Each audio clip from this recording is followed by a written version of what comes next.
Marcus Sheridan, welcome back to the program. It's great to see you, my friend. How are you? You too, Jim. I'm ready to do this, man. Yeah, it's exciting. It's about 16 or 18 months ago, you and I had a discussion. Things have been changing in marketing, um, in the digital space, pretty much everything in life. And one of the things that pops up a lot is AI. Before we get into the discussion, though, I want to introduce you and explain to the viewers who you are, where you came from, and why you've become so important in this space and somewhat a celebrity. I mean, when I mention to people your book, they're like, "Oh, I've heard of that or I've read that." And I said, "Great. It's a great book. They ask, you answer. Why don't you tell me a little bit about the beginnings of things with Liverpool's 2008, the Yeah. financial crisis, and how you got started. And then we'll move into other subjects." Yeah, I'll give the quick version here. Mm. Started the company in 2001 with a couple buddies. I was right out of college. 2008 rolls around and it looks like we're going to get crushed. And I really thought we were going to lose the business at that time, as many pool companies did go out of business. The beauty of pain, though, is it forces us in life to reach outside of our comfort zone and do things we otherwise might not have done, right? And so this is when I started to really learn about things like inbound marketing, content marketing. And as I read all this stuff, learned about it, what I was saying in my simple pool guy mind was, Marcus, if you just obsess of your customers' questions, worries, fears, issues, concerns, and you're willing, keyword, to address those online, especially on your website, you might save your business. So I said, well, shoot, if there's one thing I can do is I can listen well and I can address those things online really well. And so I told my business partners, I said, look, here's the goal. We're going to become like the Wikipedia of fiberglass pools, and we're going to address anything and everything about, in our case, fiberglass swimming pools online, especially on our website. And we became the most trafficked swimming pool website in the world. That led to us having a manufacturer, like we became a dealer and then we were a manufacturer of fiberglass pools. Then we became the first franchise of fiberglass pools in the US. And it was like a crazy ride. And I sold the manufacturing, but I still own the original River Pools franchise, if you will, or I'm a franchisee of the company that I started now. And during this journey, of course, I wrote a book about what we had done called They Ask You Answer. Mm. And They Ask You Answer is this framework, this obsession with the way buyers think, what they want, how they behave, and your willingness as an organization to meet them where they are, not where you are, where you want to be. No, no, no. It's meeting them where they are because ultimately it's the marketplace that matters, not our opinions, not our feelings, not what we want as a business owner, not how we want to market. It's the marketplace that dictates the terms. And so if we can meet them where we are, where they are, we're going to be very, very successful. And They Ask You Answers done really well. And contractors, home contractors all over the world now have embraced it. Yeah. It crushes pretty much anything to do when there's a lot of fear, a lot of questions, a lot of doubt, which is home improvement, man. Oh, it is just made for that. I've told you the story. Tommy Mello from A1 Garage Door contacted me one day and he said, "Hey, Jim, you know that audio podcast you're doing for our company day one, we're going video." And I said, "Well, yeah, how you going video?" And he said, "Well, you're going to do it." And I said, "I'm a radio guy. I've got a face for radio. I don't do video." And he said, "I'm going to introduce you to this book called They Ask You Answer." And I listened to the Audible version. And halfway through, I send my buddy Tommy this text. I'm like, "Oh my gosh, where has Mhm. this been hiding? This is awesome." And then I read the book or listened to the book, and I've listened to it like 6 times. No joke, because there's always more nuggets to get out of it. I recommend it all the time, and it's very simple. They ask, you answer.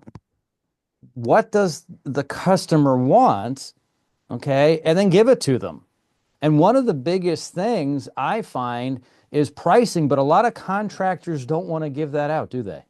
Yeah, this is, in the book we talk about this a lot. And in fact, They Ask You Answer has a new version coming out in April, and it's available right now. You just go to endlesscustomers.com. It's called Endless Customers. That's the new title of the book because that's if you do They Ask You Answer, the payoff really is endless customers. And I appreciate what you said about it, Jim. And within this framework, there's essentially five subjects that run the internet in terms of the way that we research, especially when it comes to home improvement. There's five subjects.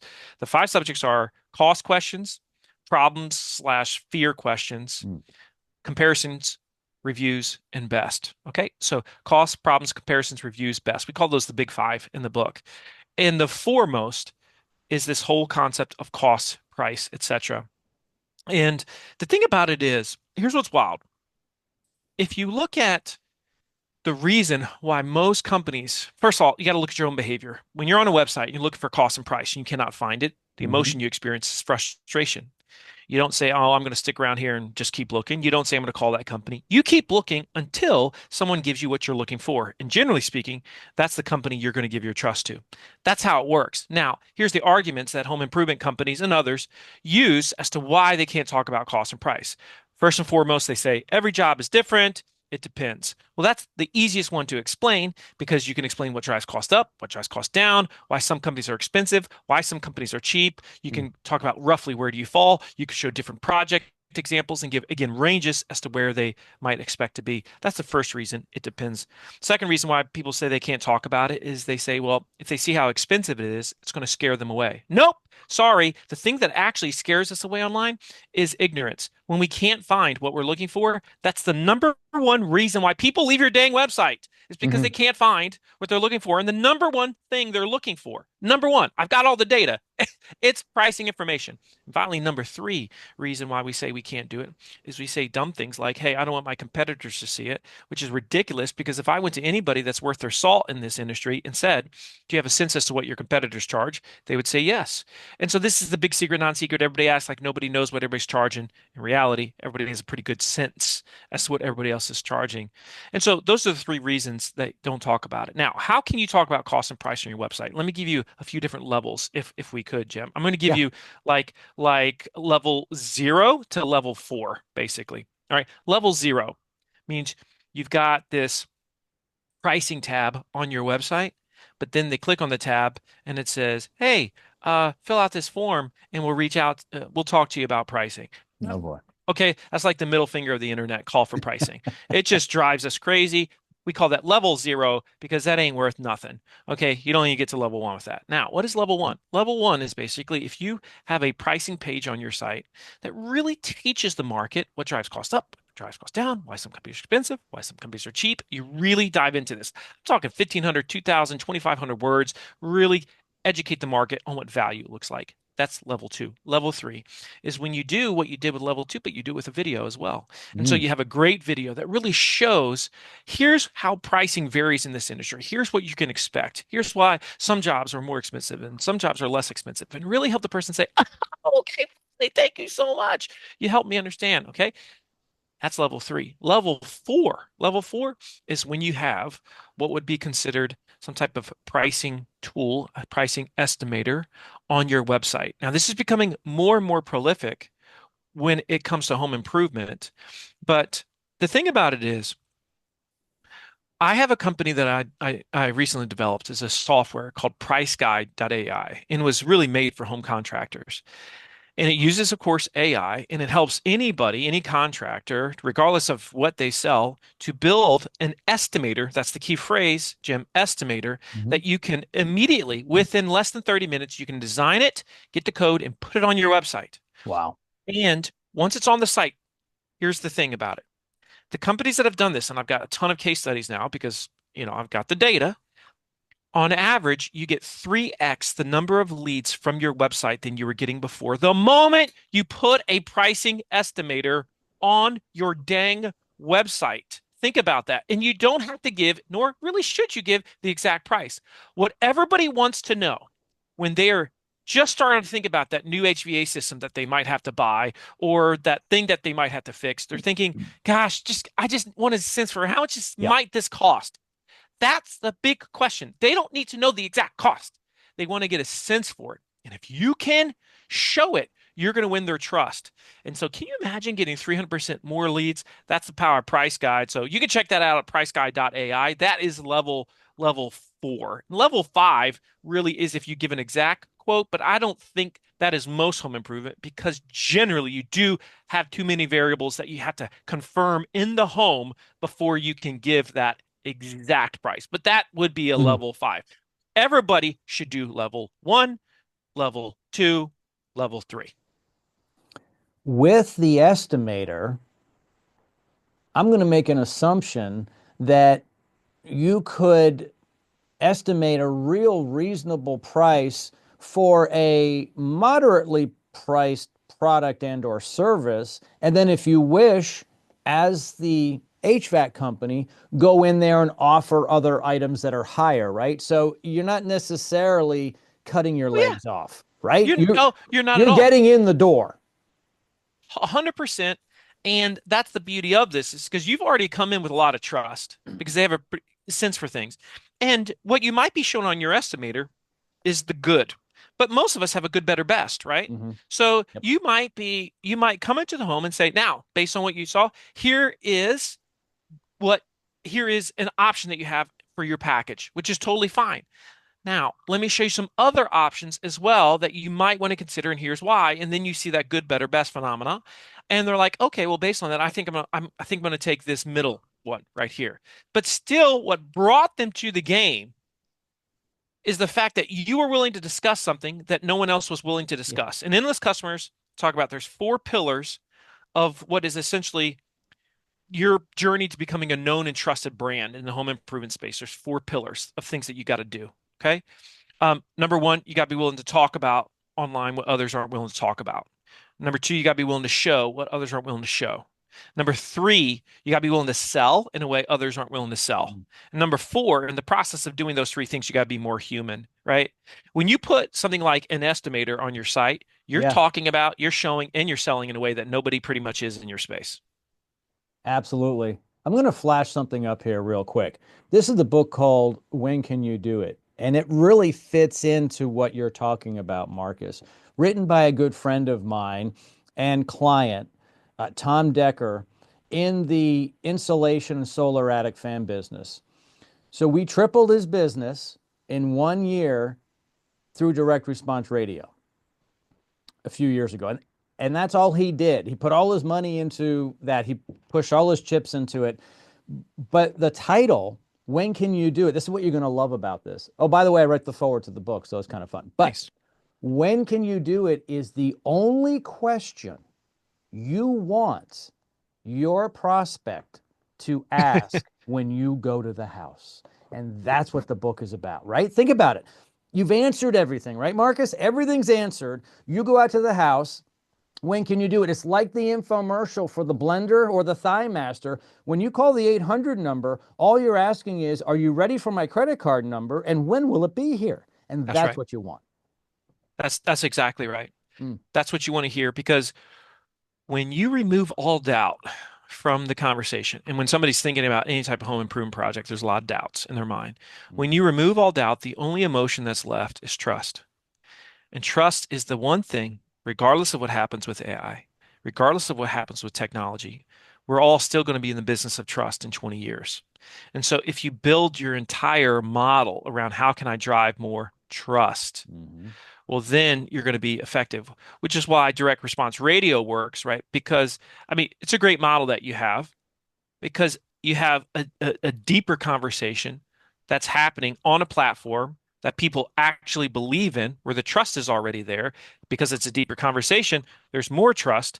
And what's cool about it, of course, you can have like this immediate offer, which shows you immediate returns and ROI. See, that's what makes I love. So what's cool about this, Jim, is in endless customers, I talk about constantly, like, I'm always driving, disrupt, disrupt. Don't do it like everybody else. You're, you take radio, which the traditional way, not as effective. Your way, very effective. Traditional way, takes a long time to work. Your way, works immediately. Like, this is the type of thing, like, that is how you have to be. I run towards different. Sally Hogshead oftentimes says, different is better than better. And it's so freaking true. I mean, it's such a beautiful phrase. Once you start to really see that, you start to stand out in the marketplace. You look at like liquid death. Liquid death, it's the exact same freaking water inside those cans, as any type of Aquafina you've ever gotten. But there's a reason why Liquid Death now is in convenience stores all over the world because they marketed differently than everybody else is marketing. And they said, we're going to make this look like it's an energy drink slash alcohol. And people say, that's really, really cool. That stands out. That's why different is better than better. And I agree with you. Marketing something in a different way is smart. I mean, it's really that simple.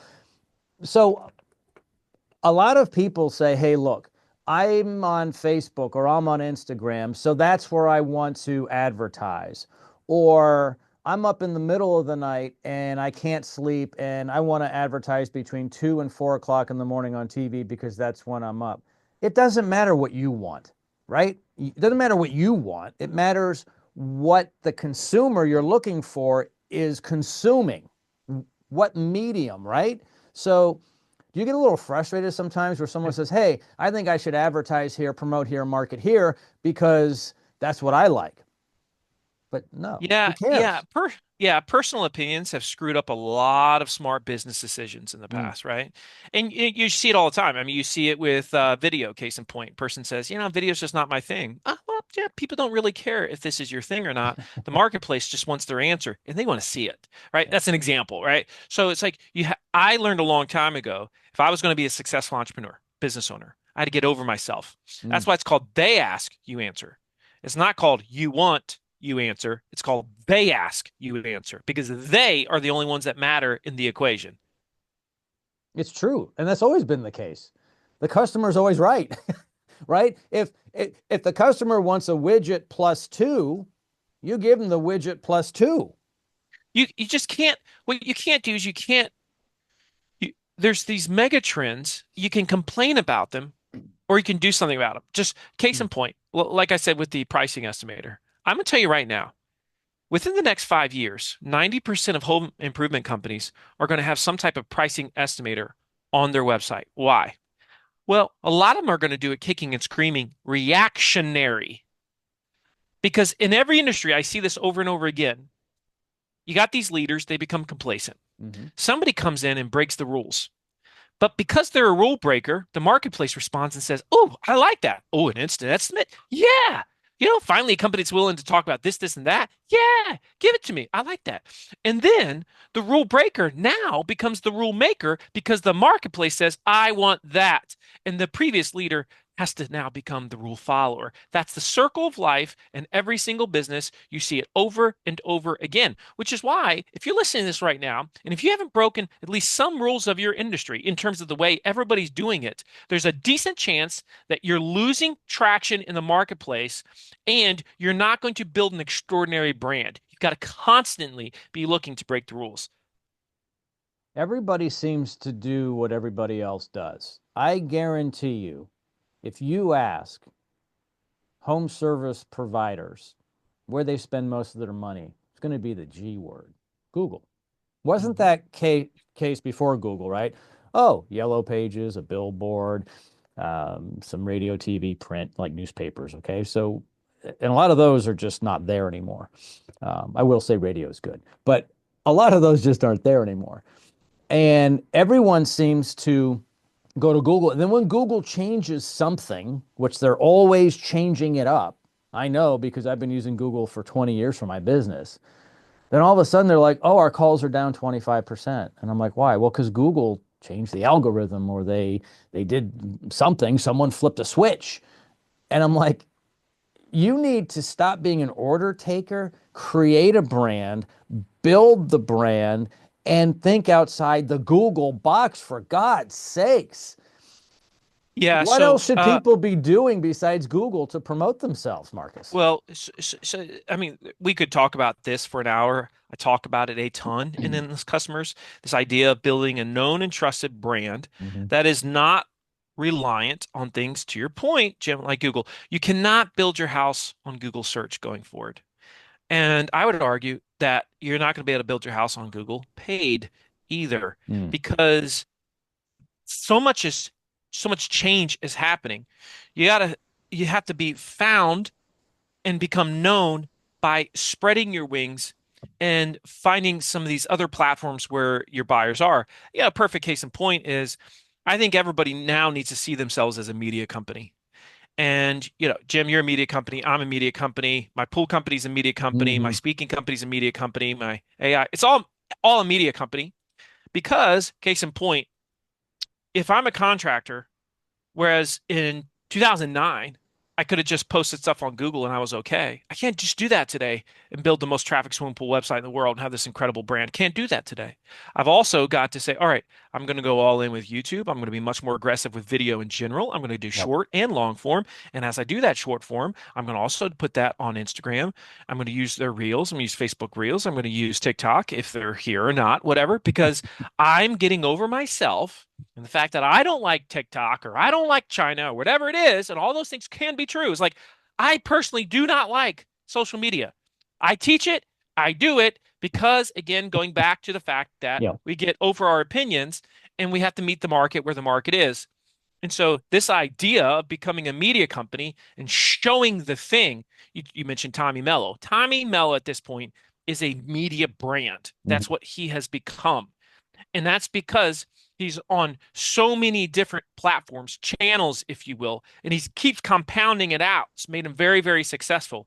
You might be listening to this and you might say, well, I'm contractor Bob and I'm just in, Fayetteville, North Carolina. And how in the world is this going to apply to me? It's like, you've got to become the most known and trusted brand in Fayetteville. You got to do it by thinking differently. Like, how many contractors here have ever done a Facebook Live of something that was like a really cool thing that we do every day as contractors, but yet the world, th they don't know how that works or how it looks, but yet you could go live and you could show some of these things, and people are like, "That's Yeah. amazing," but we're not thinking like that way. A media company thinks like that, and that's how you have to start thinking, regardless of the size of your brand or the locality. Marcus, this is very simple. People buy from people they know, like, and trust. So they buy from people. They really do. Unless you're buying from a vending machine or Amazon or a few other things, we really like to buy from people. Even when we buy a new Ford F-150, if we don't like the sales guy and the general manager at dealership A, we'll go to B because we don't want to give them our business, right? We like to buy from people. So if you're human and you're a plumber or an HVAC guy and you're talking on a live or recorded video, people get to know you, like you, and trust you. And when they need to make a decision to buy plumbing or HVAC services, especially now, let's say they have a need right now and they see you, they're more likely to engage with you because they kind of know you. That's why celebrities get paid a lot of money to endorse shampoo. Think about it. The shampoo's freaking shampoo. But Tom Brady's hair looks pretty darn good, doesn't it? Yeah, And I he's a get big to use what name. he's using. Yeah, Yeah, yeah. exactly. And so you can I would be, put it like this, though, to this, yeah, what you're saying, Jim. yeah. If you're a contractor of any type, your goal should be that when you meet the person and shake their hand the first time, what Mhm. they say to you is the following words: I already feel like I know you. Now, that can be manifest in a variety of ways. It could be manifest from a long form radio program. It could be manifest from them watching your YouTubes. It could be manifest from, them, following your TikTok. But they should say, I feel like I've already met you. I feel like I already know you. You look just like you did on the camera, right? That's the type of statements that you should be getting, not this situation where you're walking up the driveway and they're wondering, who's that? That's a problem. Absolutely. And it's not that difficult to do. I know you and your team at Impact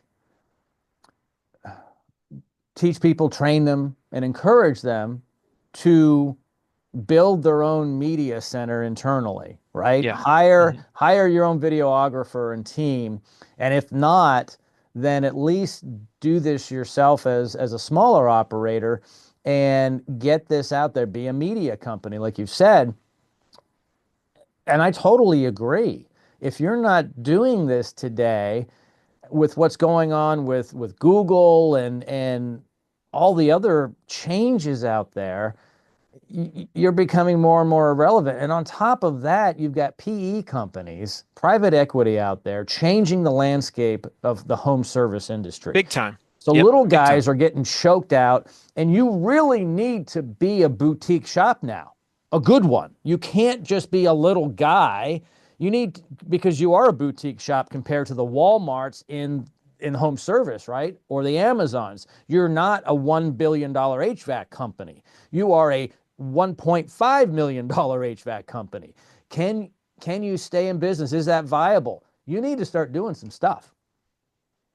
Yeah, and the proliferation of PE is also an opportunity. Remember, one of the pillars I mentioned earlier is you got to be more human than others are willing to be. Mm, And typically, not every time, but typically when a PE company gets involved, they're not going to do some of those very human things mhm. that make you say, "Oh, that's Colonel Sanders right there. I recognize him, you know, and I have a relationship. I feel like I know him."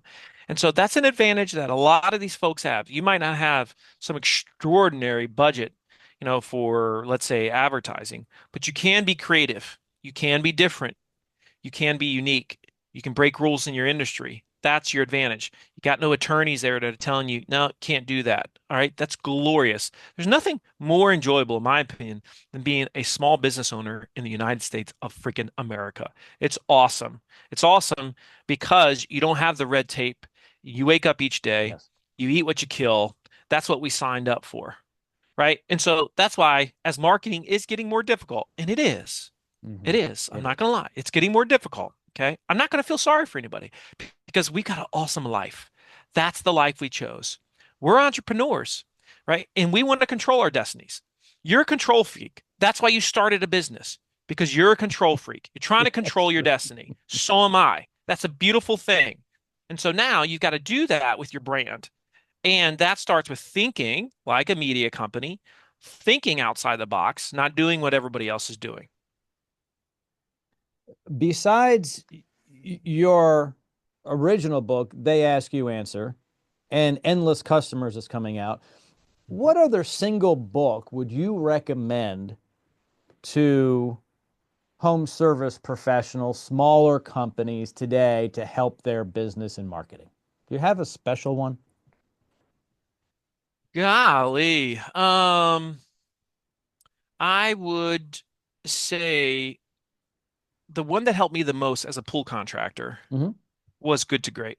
Mm, classic. And the reason why Good to Great was so powerful for me was, you know, when I heard the concept of hedgehog concept, I said, okay, so what you're saying is I need to choose something that truly I could be the best in the world at.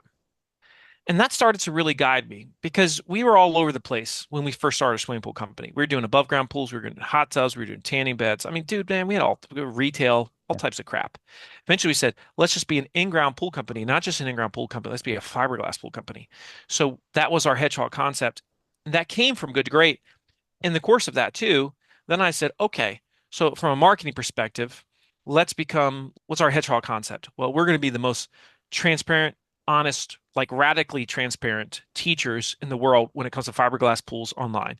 That became our hedgehog concept from a marketing perspective, right? So just really understanding how if you focus on what's that one thing that you could do that's extraordinary, that, you know, that really sets you apart from the rest, and you lean into that hardcore, it's really beautiful what it can help you to achieve. So you're not an HVAC company, you're not a plumber, you're not an electrician, you're not a roofer. You're a unique solution because it's a commodity. An electrician's an electrician, right? So what separates you? Why does the homeowner need you? Like you. They need an electrician. Why do they need you? So you need to step out. So do you contend that the owner and or top management needs to be that face, or do you just hire people who work for you to be the face on video and all these other things? Yes, the owner, leadership team, Mm-hmm. they need to get over themselves and they Yeah. need to put themselves out there. Yes, absolutely. Yep. And No question about it. I agree with that. That's what we do at Checker Pro with our our videos online for our contractors. I'm like, no, not the guy who hired 6 weeks ago. The owner needs to be on. Yeah. And And you don't this is need to why. spend $1 million trying to make a lizard famous or an elephant or whatever your animal is. Just put your stinking face on the camera and start answering some of the fundamental questions and Mm. fears that people have with respect to that thing that you do. It's a simple concept. What has been your feedback since you've written this book? I mean, I know you talk to people every day about they ask you answer. Yeah, What's the overall feedback? I know what you were thinking when you wrote the book. I I know what you're sorry about that. thinking when you wrote the book.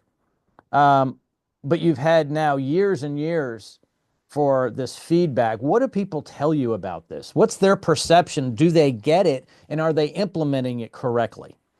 Yeah, when somebody reads, they ask you answer anonymous customers. They always pretty much say the same thing. This is so obvious. Mm, Why are we not doing this? And they also say oftentimes, I've felt like we should be doing this for a while. Because inherently it's just the golden rule, right? It's just treat them, market to them as you yourself would want to be marketed to.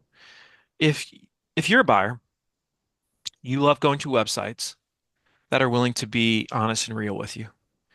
You want to know the good, the bad, and the ugly. You want to get a sense for pricing. You want things to be fast and friction free. You want your fears to be eliminated.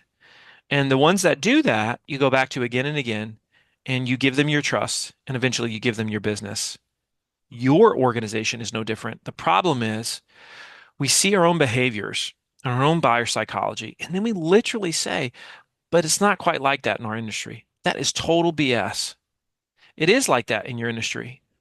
And even though every company wants to say, but we're different, the companies that do extraordinary things, they're not saying that. They're saying, my buyers are just humans. mm, They got fears, worries, questions, concerns. They behave like everybody else. And I'm going to meet them where they are. That's powerful.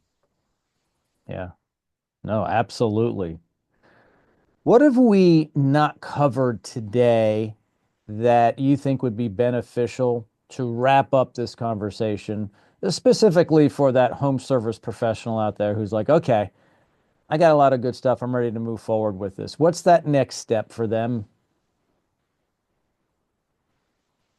Well, I would just say when it comes to, because a lot of people are intimidated by that media company comment, but you, in your back pocket right now, have a camera that's nicer than anything Hollywood had, literally 15 years ago. Mm, Anything they had.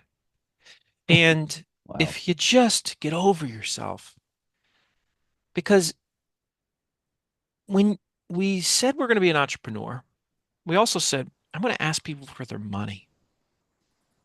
You ask people for their money. Mm. So when you ask people for their money, you lose the right to say, but I'm not going to give them every reason to trust me. So pull your phone out and just, when you get on the job site, start making videos and just say, hey, I wanted to show you something here on the job site. This homeowner was thinking about this and that. Let me show you what we did and how we solved this problem.